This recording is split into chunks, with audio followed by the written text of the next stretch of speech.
Evening, everybody. Thank you so much for being here. Welcome. We're happy that you've taken time out of your day to join us for tonight's program, which is hosted by 3GNY and generously co-sponsored by Toli and Living Links. Tonight, we're excited to welcome Doron Keren, grandson of Ignacy Chiger and son of Krystyna Chiger, and Doron's son, 3GNY volunteer Daniel Keren, as they explore how Holocaust memory is inherited, how responsibility shifts across generations, and why preserving testimony is a moral act in an era of rising antisemitism and historical distortion. My name is Dave Reckes. I'm the executive director of 3GNY, and I'm also the grandchild of Holocaust survivors. And like Doron and Daniel, I carry the unique responsibility of a descendant of survivors and how we as children and grandchildren of survivors express and honor this memory. 3GNY is part of a growing movement of 3G organizations committed to preserving memory and transforming it into education, empathy, and action. We are proud affiliates of Living Links, our partner tonight, and the first national network of organizations created to empower grandchildren of Holocaust survivors. Through its partnership with the USC Shoah Foundation, Living Links helps expand the reach and impact of our shared educational programs across the country. Our 3G speakers share their families' Holocaust stories in classrooms and community settings, and by doing so, we provide a human face to the past and a living link to the present, inspiring our listeners to stand up to hatred and to act with courage and compassion, something the world desperately needs more of today. We're also really proud tonight to partner with Toli, the Olga Lengel Institute for Holocaust Studies and Human Rights. And I'm happy to introduce my colleague Jessica Sinclair to share a bit about Toli and its mission tonight.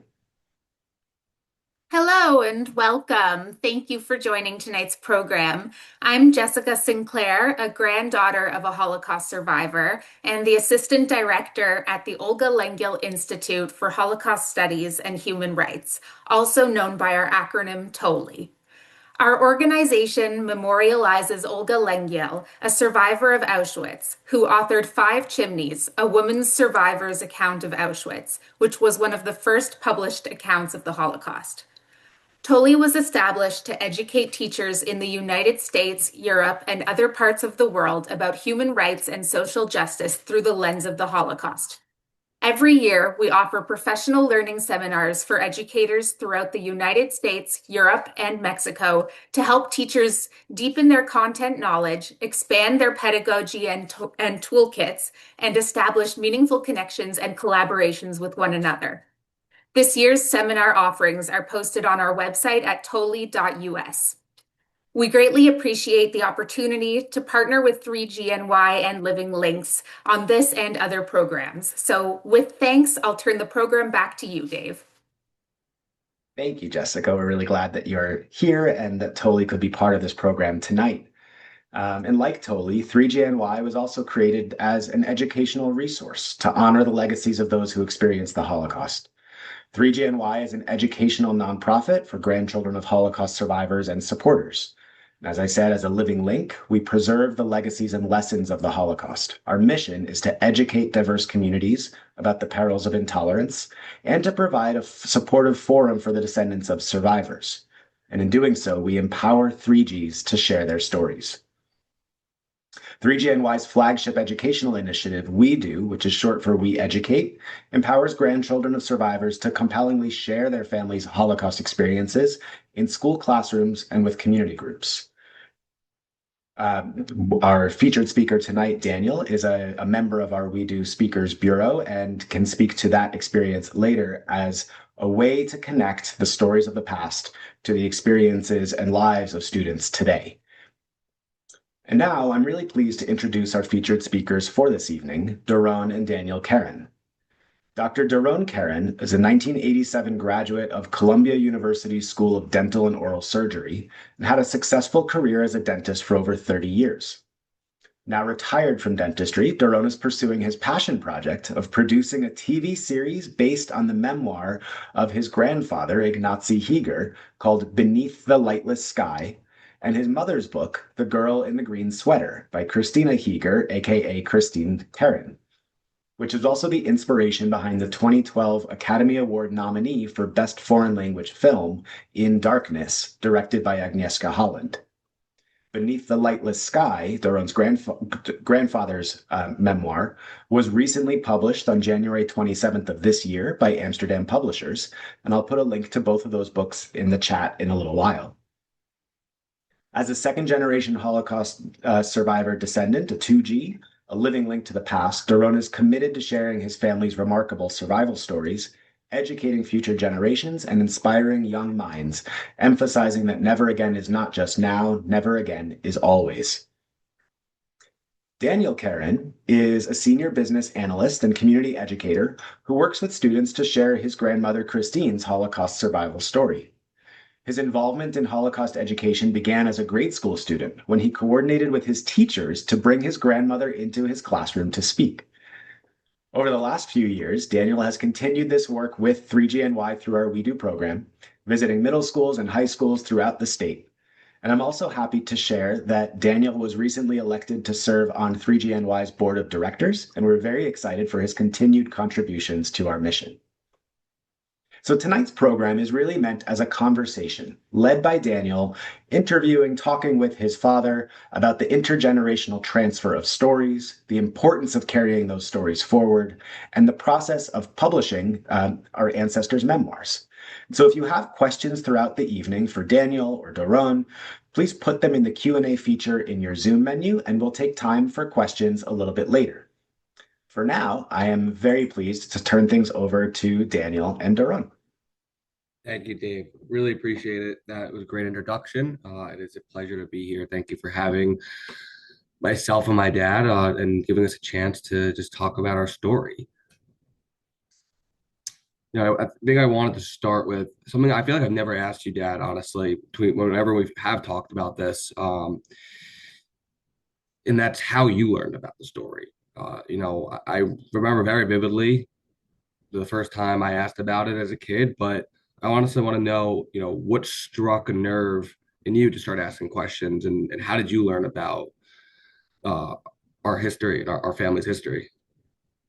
So first, I'd like to thank Dave and Jessica for having Daniel and I on tonight. I really appreciate it. Share our family story with everybody. Daniel, so where to begin? Let's start back when I was 14 years old. This was back in 1975.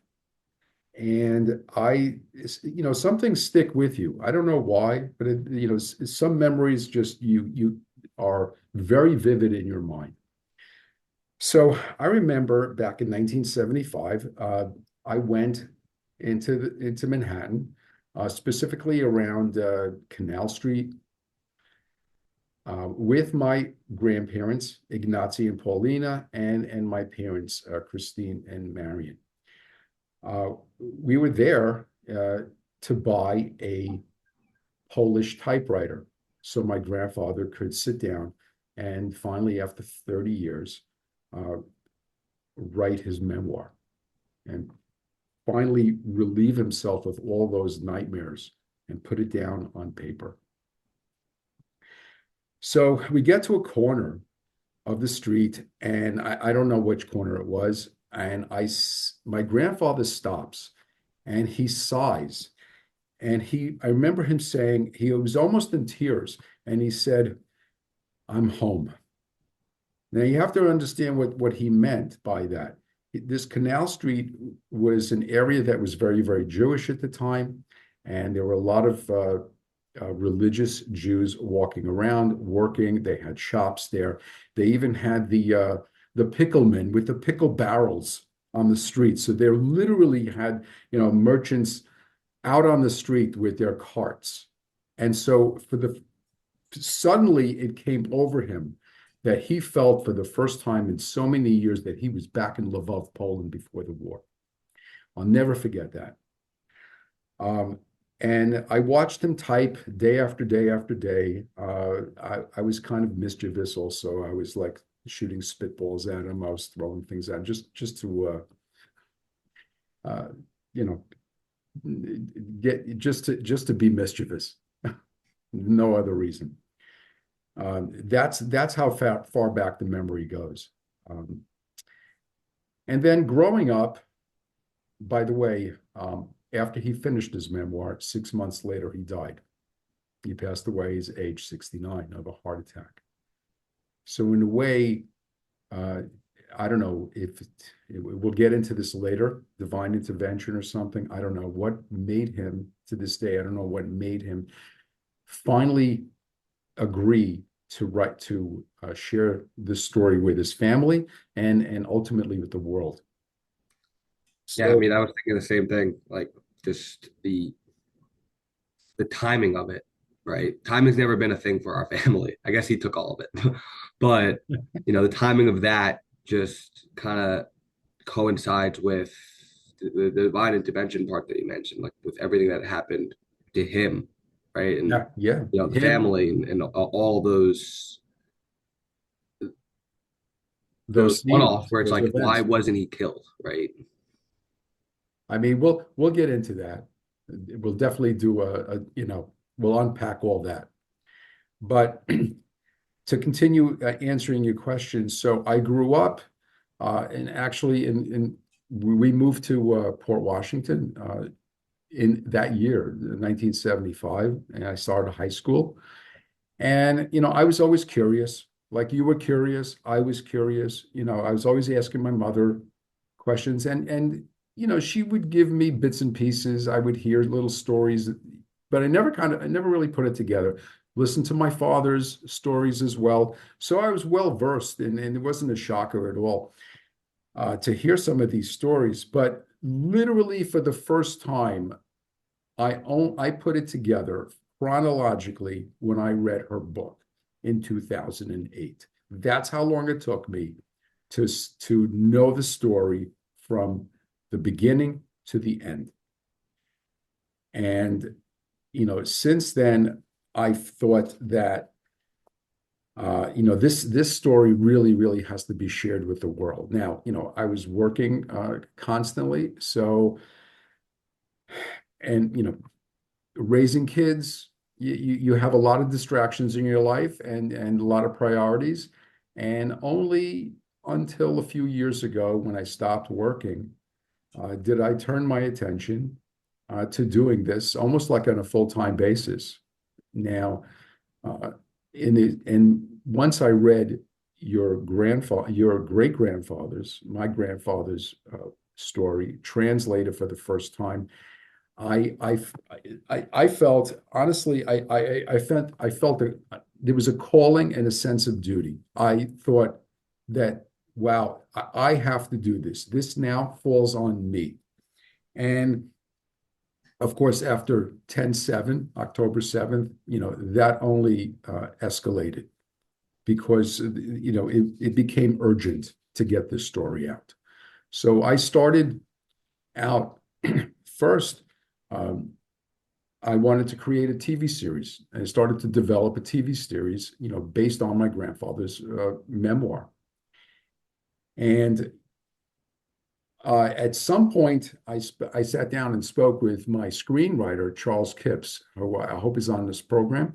And his advice was, the best way to get a TV series option or get it done is having a book. And if you publish a book and have all the IP, that you're pretty much on your way, at least in some part, of getting a series done. So that's what I did. I turned my attention to getting the book published, and I found a publisher in Amsterdam Publishers. Within, I would say, less than a week of sending the publisher the book, it turned around and they agreed because this was such an incredible story. This story is unbelievable. You know that. And I think that, now, I sort of passed the torch at some, you've already taken it without me asking, but you and Jonathan now get to continue because like, and I love quotes. So this is one of my favorite quotes, and it's from Maximus in Gladiator. What you do in life echoes in eternity. I strongly believe that. So this is the legacy. This is what we have. And we'll get into the divine intervention, why I think that we're doing this, why I think that we're educating people, and we're talking about our family story. Okay. Yeah, when you mentioned quotes, I thought you were gonna say history doesn't repeat itself, but it often rhymes. The Mark I'll get to that one. And which we saw, on October 7th that you mentioned. I feel like a lot of younger kids my age and younger generation are now witnessing what can happen, right? The whole never again saying, it's been happening since the Holocaust, not nearly as great, right? We have Pittsburgh synagogue shooting and this and that. There's been incidents, but it's never been to that magnitude. And now it takes something like that for the younger generation to wake up and to realize what's happening before them. And as Mom's mom used to always say, people have always hated Jews and they always will hate Jews, but it takes a little bit for them to come crawling from under the rocks. So, knowing all this, and now doing all this, how has it really allowed you to connect as a member of, of the Jewish community and with, internally? Well, again, memory without responsibility is just nostalgia. Okay, so I feel that it is my responsibility, my duty to connect with my Jewish brothers and sisters, anybody who would want to listen, and not just Jewish, across multiple faiths, because this story is not just a story of survival. As you well know, this is also a story of redemption. Yeah, because one of the heroes in our story is the righteous Gentile who chose to put his life on the line and put his family's life on the line to save our family. A little bit about Socha. I always have to give him a plug because without him, you and I would not be here. This story would not exist. You have, and this is also leads to the whole divine intervention thing.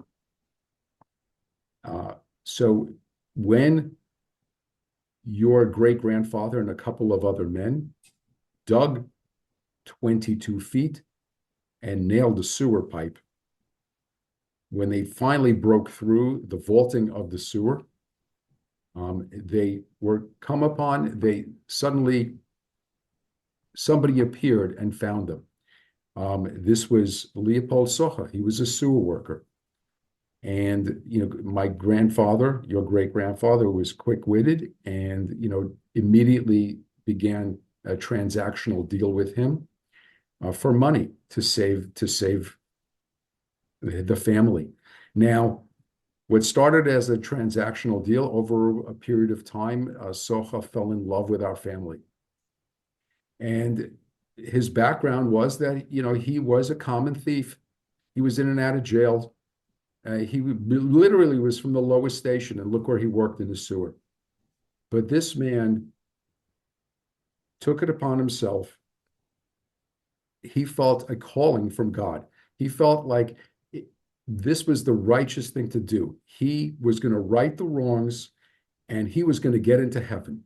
Yeah. He firmly believed that he was going to go to heaven if he saved our family. And he saw it to the end. When the money ran out, he said he will not stop. He will see it to the end.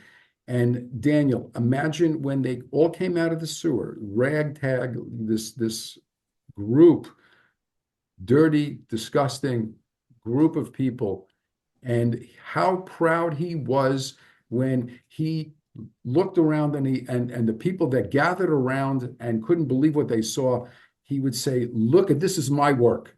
So before These are my Jews." So I know that we can go into the details a lot about that all day. But before we get there, because I know we always do, let's just discuss, overall, high level, what that was, like our story, right? You know, this the survival hiding was the premise of it all, right? They hid in the ghetto and then they descended into the sewer. And so, you know, talk about talk to me a little bit about that. Like when you read how he was so good at these hiding places and ultimately, the story, which is talked about in depth in the book, which congratulations, but I don't want to forget to wish you that. I know the book was just published just a couple weeks ago. So that's wonderful. But yeah, tell us a little bit about that, the survival story itself in Lvov. Okay. So what makes our family story so unique? So from September 1939, Yom Kippur, the day the Soviets marched into Lvov, all the way up until July 27, 1944, the day my family crawled out of the sewer, your great-grandfather, he planned, he built, he organized, he strategized, he hid, he ran, he avoided death multiple times throughout the 5-year ordeal, this nightmare, this hell that he went through to keep his family alive. I mean, we could go through detail after detail after detail, but let's just, take it from a 20,000-foot view. 1939, the Russians, I don't know if most people know this, Russia and then Soviet and Germany carved up Poland. Germany took the western half. Soviets took the eastern half. Lvov sat on the eastern half. And then the Russians invaded Lvov. Germany invaded Poland first, but the Russians rushed to take their piece of the pie. And the Russians brought communism to Lvov. Now, how do they bring communism? They brought it in as paradise, as saving Poland from the capitalist pigs. And my grandfather describes in the book how they came as liberators. Well, they liberated them from all of their possessions. They took their businesses, they took everything from them. They degraded them, they made them paranoid, they psychologically destroyed the Jewish population in Lvov. Come 1941, when the Germans broke the pact and the Germans rolled again, Stuttgart's and Messerschmitt's, the blanketed the skies, the bombs were going off everywhere. Germany rolls into town. Now, as my grandfather describes it, out of the frying pan and into the fire. What they thought was hell was nothing compared to what they were about to witness. And what Germany did systematically, as Russia's destroyed them psychologically, well, the Germans destroyed them physically. They started to annihilate them slowly. This is how they did it. When people ask, well, and a lot of people ask me, and I probably ask you, ask everybody, well, how did they not fight back? There were 150,000 Jews in Lvov. Even your great-grandfather asked this in the book. They didn't stand up. And I look at it as like, if you want to boil a frog to death, you don't throw a frog into boiling water.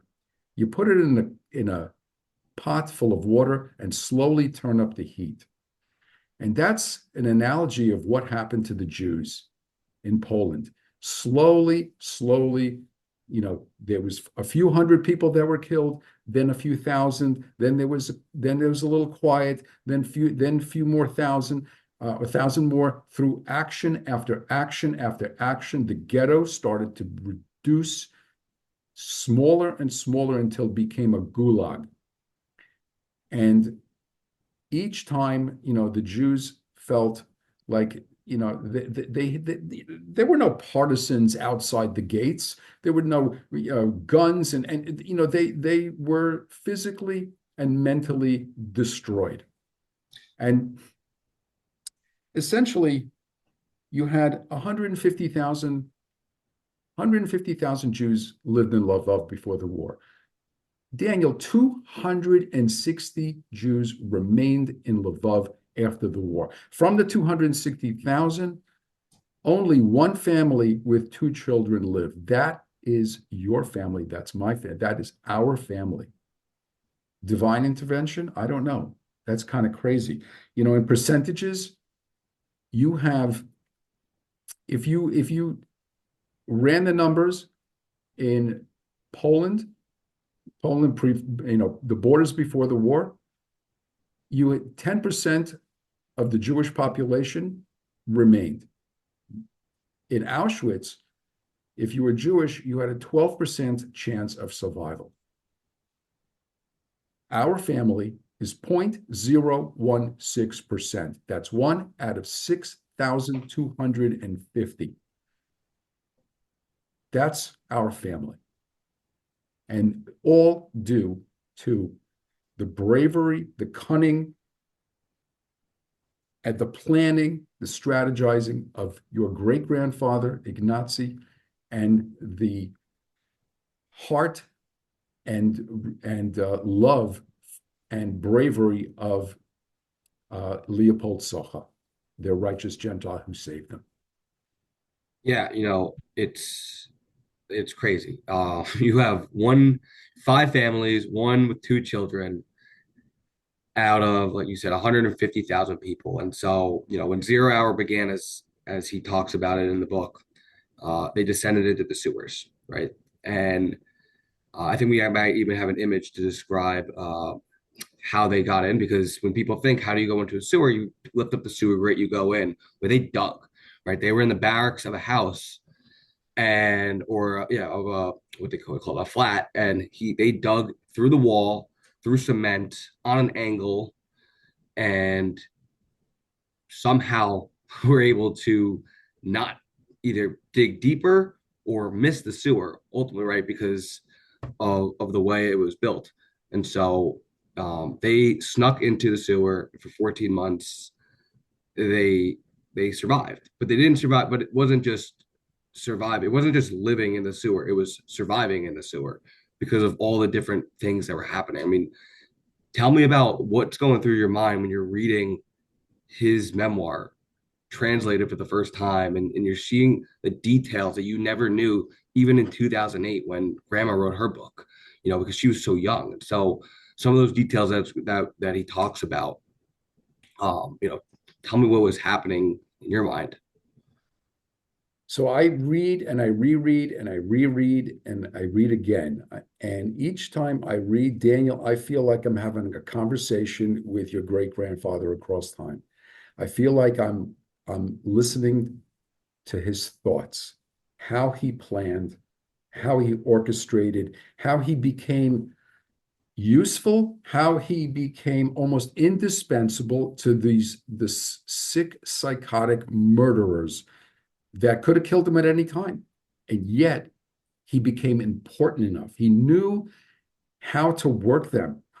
He knew their weaknesses, and he essentially created this persona that he was worth saving. And that's how he ultimately managed to save his entire family. In the book, he writes about after the war, he heard that and I'll pronounce his name, Joseph Grzemik, the commander of the ghetto, the SS Hauptstandführer, he was looking for him when they were liquidating the ghetto around June of 1943. It was Joseph Grzemik who went around and looked and personally wanted to kill your great-grandfather with his own hands because he didn't trust that anybody could do it. This man was nimble. He hid. He knew how to avoid death. And Grzemik knew it, and he wanted to make sure that he did it himself. I every time I read it, I just can't believe, obviously luck had a huge played a huge role, but for the most part, he was responsible for his own fate. Sorry. Um, like, for example, we started to talk about, I don't know, Dave, are you able to put up that image uh, of the tunnel that was dug? There you go. Okay. Let's unpack this, Daniel. Okay. On the left on the side under surface level, you see Weiss's barracks. So Weiss was one of the uh, three people who were digging to the tunnel, digging a tunnel to the Pulfa River. Now, well, this was your great-grandfather's ingenious idea. Crazy idea. They knew the end was coming. There was no question. The liquidation of the ghetto was upon them. And it was only a matter of days. So my grandfather saw an opportunity to dig a tunnel through a building that was closest to the vaulting of the sewers underneath the streets. And the closest was a place right now depicted as Weiss's barracks. So imagine all of these buildings, and this was the closest to the road. Underneath the road sits this sewer tunnel and the vaulting. How did he know how to dig? How did he know what angle to go through? Well, he tells you that in 1916 to 1918, the Peltva sewer was being built. And your great-grandfather, coincidentally, maybe not, I don't know, was sitting on a hill, and he was observing how this was being built, and it was built mostly by Italian prisoners from World War I. So he remembered. Now it's 1943. So from 1918 to 1943, he remembers exactly where the tunnels were. And he kind of guesstimated with his genius that if he dug at a certain angle, he would hit not just the sewer itself, but he had to come out on a landing because the sewer is 23 feet high from the water level to the top of the vaulting. But it also has this narrow sidewalk on each side, about 16 inches wide. So they dug 22 feet on an angle, and this tunnel was about 28 inches wide by 47 inches high, 22 feet long, dark, no light, and they hit, miraculously, I guess, they hit the vaulting. And your grandfather says by the angle of the vaulting, he knew he was in the right spot. Because if he dug too deep, he'd be underneath it. If he dug too high, he'd be right over the water, which would be death. So now, for 8 days, 2 days to get to that spot, 3 men digging, taking turns, 8 days later, through 35-inch thick concrete vaulting, they managed to penetrate the sewer and wind up a couple feet above the narrow sidewalk in complete darkness, like they just emerged into Hades's hell. How's that?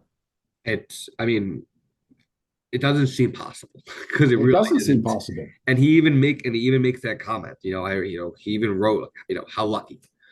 Yes, he thought he knew what he was doing, but at the end of the day, you never know. It's not like, and back then, technology, you don't have it. So you start with that, right? They get into the sewer, and then it's not like it's easy breezy, right? Yes, they have the sewer workers who are their saviors, but all the different things that they had to overcome, right? Or just endure, right? The fire, the flood, um, you know, some of those things, as you're reading it, you know, what's going through your mind about how he's able to just handle it and just keep going. Some of the different events that he came across. Well, remember in the book, during and right after the Russian occupation, he was given a nickname, the Foreman. Yeah. Under the German occupation, under the Hauptstandführer Joseph Gzemik called him the engineer. Get me my engineer. Well, it was like a cat and mouse game. It was The cat and the guy mouse wanted game. and I think that's the only reason why, not the only reason, but that is the reason why he survived. And he wrote about this in the book. He described how Gzemik wanted to see how far he could push him, that he did to do these impossible tasks that he has no business doing, and Well, he was a sadist. yes, This was a sadistic act. but and you think about it, and I didn't realize that this happened. Like he built hiding places. A lot of people built hiding places in the ghetto, and so he built a little hideout underneath. I think it was the SS living quarters, right? And it was discovered. Well, And it was right underneath Joseph Gzemik's office, his yeah, command center. What and a place to put it, right under his feet. and they discovered it. Anyone else, and he said it was his, right? And so I feel like anyone else, they see this, they see food, they see guns, they see Toilets, a way to electricity. survive, and they would shoot him point blank, but they didn't. They told him to go. They let him live another day, and so it's just that one after another. It's like he just escaped death. That's what he kept writing. So it reminds me of what he talks about in the trial when Joseph Gzemik went on trial. And now everybody remembers, Nuremberg trials were very famous, and there was a recent movie, Nuremberg, but very few people know about the trial in Warsaw in 1949.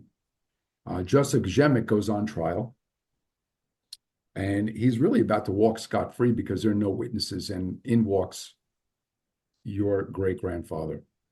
And, it was like a bolt of lightning went through Gzemik. And they asked him, do you know who this is? And of course, and you know what? He was honest. He goes, of course I do. That's the engineer. He built all the the bunkers and hideouts in the ghetto. He was an artist. That was his confession. In the tunnel, in the sewer, Leopold Socha, the sewer workers, called your great-grandfather the superintendent. Mm-hmm. And when it was time to come out, the day they were leaving the sewer, he said, Socha specifically gave everybody an order in which they would come out. He said, and the last one to come out is the captain, Ignacy Chiger, the leader. Every time I get chills. I get chills every time I think about it. This man was the leader, the orchestrator. He was a hero. That's why I write in my foreword, my grandfather was a superhero. Your great-grandfather was a superhero. So what do you want people to take away when they read these books? Well, first of all, this story, there are many, many, many, many stories. This story, and everyone is unique in its own way. This one is obviously unique in many ways, because it's really, about a hero of the Holocaust, not just a victim of the Holocaust. And this story is about not just a redemption. This story is also a story about redemption, but it is fortitude and it's resilience. And I want people to understand, let's say, and it could be anyone, it doesn't have to be Jewish, it could be anyone from any faith. Next time you walk over a sewer grate, next time you see a, a sewer entrance, next time you walk over a sewer grate, think of how desperate people have to be in order to decide that this is where I'm going to hide out. Otherwise, we are all going to be killed. The desperation it takes to go down and live in a hellhole with rats, vermin, and disease. Yeah, and I mean, he even talks about it. He even says, "How are we going to do this?" Right? And they have at one point they have a visitor, call it, but someone that had to come down there with them, who towards the end, it didn't seem like he could do it for more than a week or a day or two. And he talks about in the book, like we've been what the things you need to do to survive. And I see someone also commented about skills versus luck. I mean, the skill set it doesn't need to be praised because it speaks for itself. I mean, I'm 29 and he was my age when all this happened. So reading it, he's my age now doing all of this for a family, his wife, his two kids, his stepbrother, his brother-in-law, throughout the ghetto, he has different family members that he's helping as well.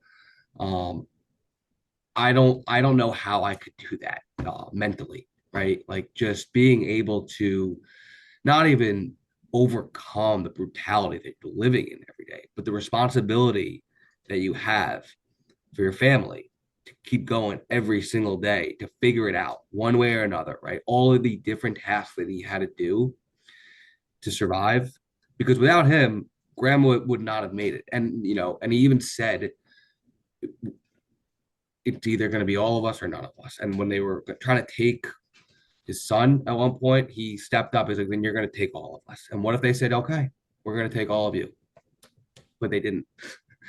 And so, things like that were just, it was so crazy about how not only his hands and being able to build and figure it out, but just his mind is being able to just think through and overcome it mentally. So one of the key ways to survive, and I think your grandma at some point she told me this. You didn't necessarily have to be the biggest or strongest, but you had to be the most adaptable. Yeah, somebody who can adapt to their surroundings, and in Ignacy's case, adapt to the monsters around him, and he had to know how to skillfully maneuver around these psychopathic killers. And of course, adapting to a sewer. Absolutely. What would it take? And, remember, there were 20 people that went down there. 10 came out. Many of them just couldn't take it anymore and left, and they were killed. And these were the 10 that were left. And who could blame them? No. Who could blame them for that? It wasn't easy. It got harder every single day. It seems like that. Aside from when the sewer workers would come down and bring them their supplies and hang out, for maybe an hour a day, it was constantly living in fear, worried is someone going to hear someone cry, or a sound travel or a smell travel through, when they would cook potatoes and whatnot. And so you never knew. One of the key thing, one of the most amazing parts of that part of their journey was, that the woman, one of the many amazing things that your great grandfather did, he became a midwife. Yeah. Right. A woman went down into the sewer. Obviously, everybody's wearing everything they own. You're now carrying suitcases with you. They're no Toomies. So she hid the fact that she was pregnant, and then of course pregnancy doesn't wait, and she was showing, and then Ignacy delivered a baby. And, they made this woman made a decision on the spot that she had to kill her own baby. I mean, there's too many stories in the ghetto of people being caught because a child was crying. That's what happened. I mean, The cries were to given think that away. grandma and her brother didn't do that because they were that young where they should have been crying. They shouldn't have understood really what was going on at that point in their life, but they did. Tie that back to divine intervention. Like all these other kids who gave up, who were really ousted the hiding places, not on purpose, obviously, but because they just didn't understand. Your Um, you, you your know, and grandmother lost her childhood. She was robbed of her childhood. well, And because it didn't stop. It didn't stop, after the war, and that's something that we do here at 3G. It's great when we tell a story. It's not real. It's not honing in on just the survival story. It's the survivor's life before the war, during the war, of course, and then after the war. And we talk about it in her book a little bit, and at the afterward, in Beneath the Lightless Sky, who grandma was, and really her life after the war, raising a family, becoming a dentist, and shining a light on what she was able to become, right? And that's also what always kind of that's the way you fight anti-Semitism, Daniel. You succeed. survival. And her success is that we have a family now, and the family's growing. And that's what you have to do. Yeah. You have to stamp it out by succeeding. Yeah.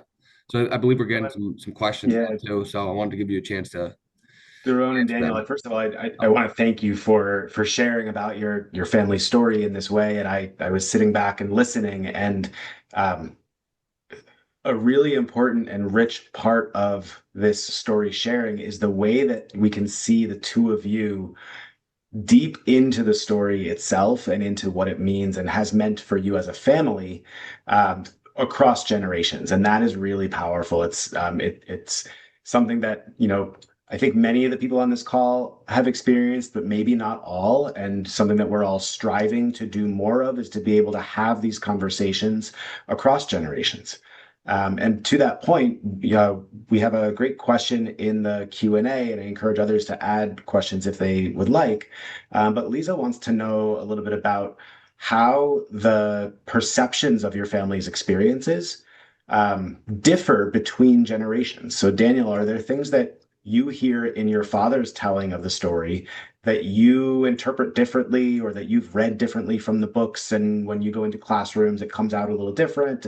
Do you think that there are places that are in particular really like unified, we know this is the story, or are there spots where there is a little bit more variation in how that lives in you versus how it lives in your dad? And both of you can answer that question. Yeah, I mean, I feel like that for me personally too, the way I see things, I mean, it keeps changing, especially as I start understanding a little more with the book that just came out and all those details, and I'm really learning for the first time. I'm seeing it from a completely different perspective, just in my own life and the way it's written. On the perspective of a 29-year-old versus the 7-year-old being my grandma. And so I think for sure that I interpret things differently than my dad. I'd say for the most part, we see eye to eye on who Ignacy Chiger was, and their story as a family. His importance to their survival. Without him, I can't believe I don't think my grandma would have survived. There's no way. I think they all would have just given up. Um, Maybe my dad differs in that. I don't know. Honestly, I haven't asked him, but yeah. Yeah, and Doron, what's it like for you? I mean, do you see Daniel and Jonathan to that extent too, taking on different aspects of the story as being more important than maybe you had experienced, or what is that like for you to watch the two of them really embody this memory keeper and storyteller role, in the tradition that you really started? So I'm incredibly proud of both of them, and by the way, I never really, encouraged them to do any of this. This is all on their own. Daniel, this was you joined 3G and the We Do program, and this was all you. I never pushed you into doing any of this. I'm incredibly proud and honored, that they're passing the story on from generation to generation. Obviously, it's so important to do so. I just want to mention that, my perspective. I knew my grandfather. I knew who he was, even though when I was looking back on it, I was pretty young, but I kind of got a sense of who he was. So I had that, and I love the fact that I had that experience. I am somewhat of a believer that some kind of trauma or something is passed on from generation to generation. And Daniel will attest to this, that I'm like one of these crazy Boy Scouts. When I sit in a restaurant, I sit with my back to the wall. I sit facing the door. I know where the exits are. And, I tell my kids every time I drop them off at the train station, I'm like, your head on a swivel. Don't look at your phone, look up. Now, and I mean it. It's not something I just say. I don't know, maybe that preparedness, that sense of urgency, that sense of awareness is something that I inherited. Yeah. Were there other aspects to growing up with Doron with survivor parents and grandparents, Daniel with survivor grandparents and great grandparents? There's a couple of comments in the chat about we often hear about the common experiences or somewhat common experience of survivors being particularly strict with their children or passing on some of the trauma. And somebody's referencing Edith Eiger and her work as a psychologist with the legacy of survivors. And so I'm curious if both of you can comment on that a little bit. If you noticed those aspects in Doron in your upbringing, Daniel, if you noticed anything from your grandmother's side as a child about the lingering effects of trauma and their resilience and bravery through the story. Yeah, I mean, I was able to learn about the story at such a young age, and so they were always open about talking about it. As soon as we started asking questions, and I think that was more so about us being of age. And so once we started learning about it, it was very casual. And we learned about it nonstop, asked questions until this day. But as far as how they were, I mean, I think they passed off certain traits. I mean, I think myself personally, I'm not as trustworthy to the world around me. I think there's a hidden or underlying personality to me that always kind of hanging back, visualizing, just assessing. Um, Maybe I think it's because of that, because of the way they told me about the way the world was, not just the survival aspect, but what happened with neighbors, people they knew, how everything flipped immediately. And so I think I got that from them. How I eat, my grandma used to yell at us a lot to always finish every bite of food on our plate because she didn't have. I think she also liked to mess, or my grandpa liked to mess with us. He was like, "Your grandma didn't have this." In the sewer. He was a fun guy, so he would mess with us a lot. So my brother and I tend to finish every bite of food on our Wait, plates, and I okay. think it's definitely Yeah. because of that. I like that you're presenting that as it was a joke and messing with you, because I think for many people in our community that was very real, and that led to some really difficult feelings growing up. It seems like by the time that message was communicated to you, it was with a little bit more levity, and that speaks to an ability to process and move through with some strength and resilience. That's a real credit to your grandparents and Doron as a parent, and to you, Daniel. Yeah, and I just want to quickly answer one piece of a question I read. Mhm. I always thought this was an amazing story, the survival in the sewer, because I never heard a story like you'd hear. Every story is unique in its own way, but there was never this hiding in the sewer for this long, right? And they were reliant on someone they didn't know. They paid obviously and all that. So I always knew that was amazing.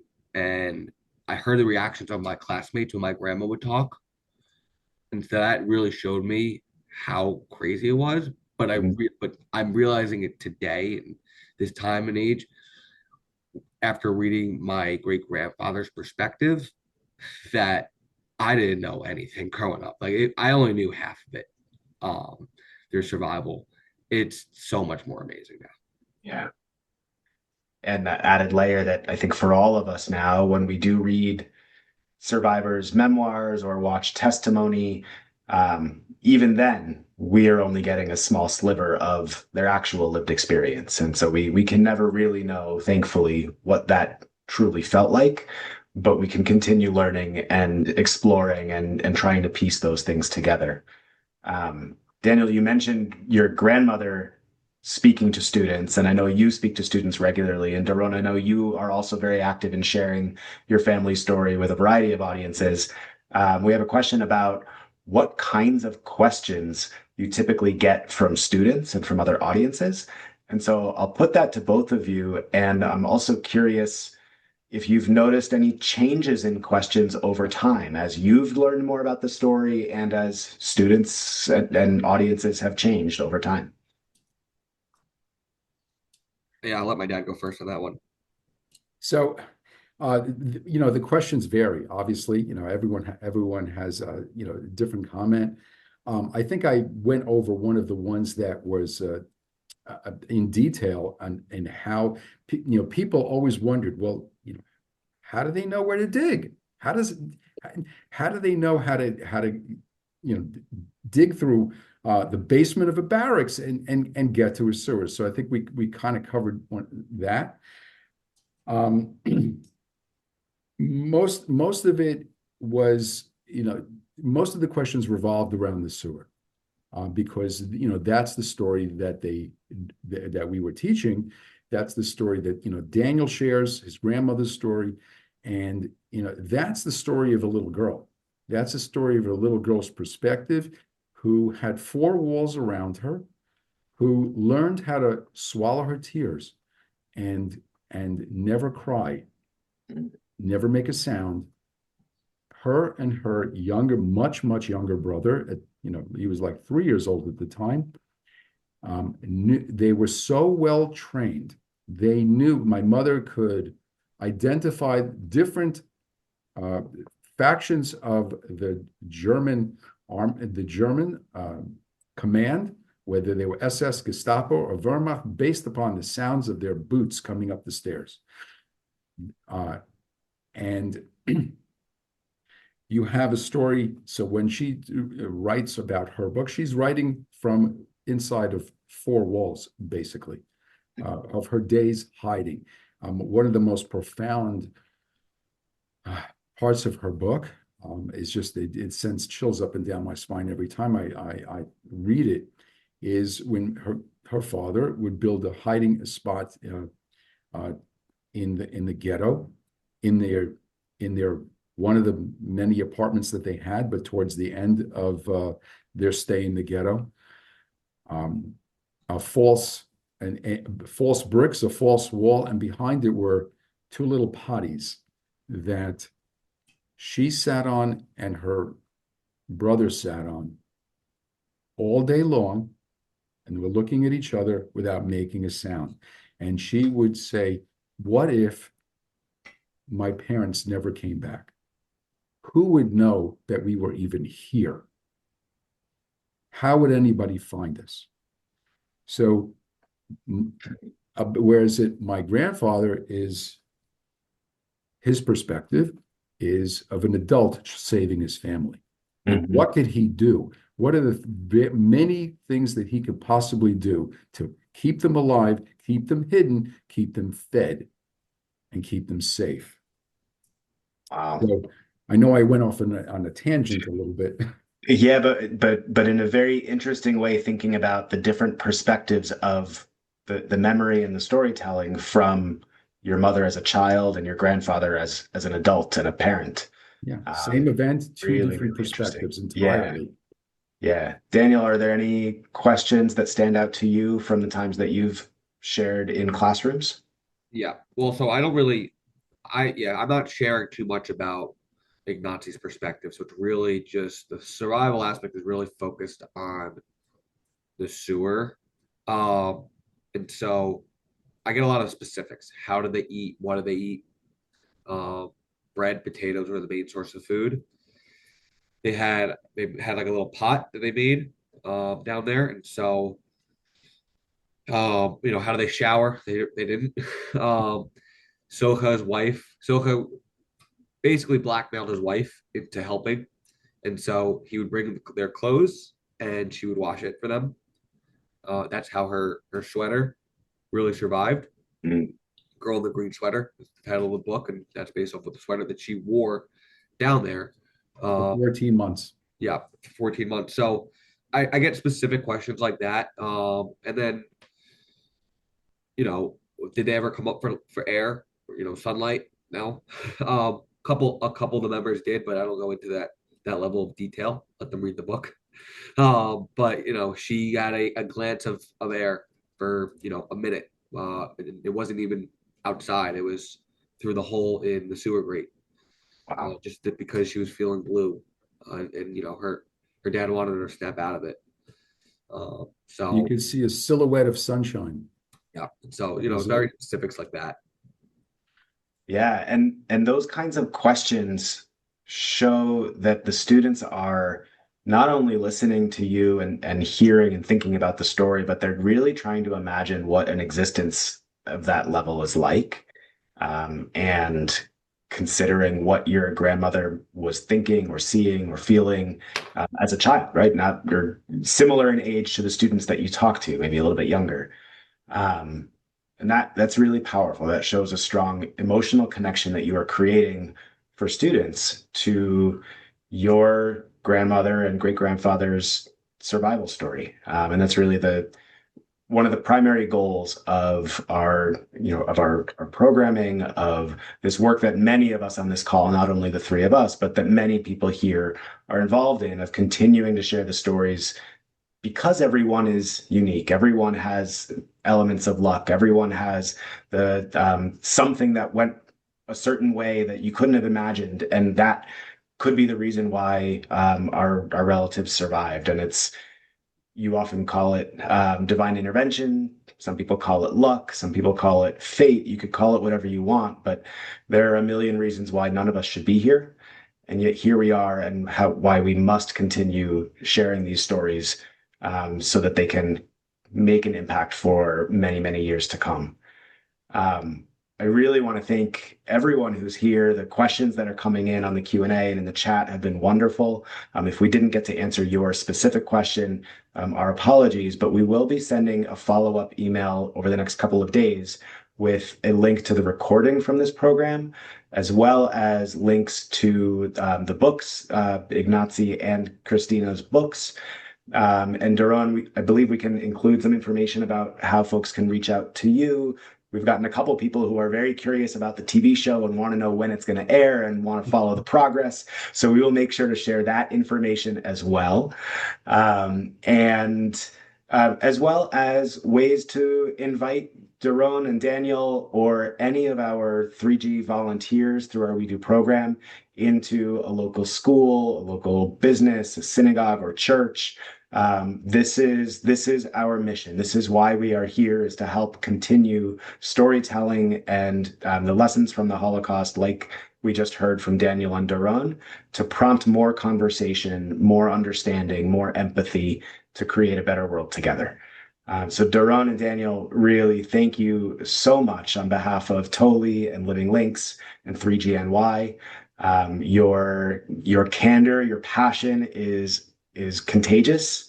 The story is incredible, and the commitment to make sure that more people hear about, think about, talk about the atrocities of the Holocaust, the resilience of the human spirit, and the importance of reaching out and helping each other. It is just incredible. So with that, thank you everyone for being here and spending time with us this evening. And we look forward to being in touch soon. Have a good night. Thank you.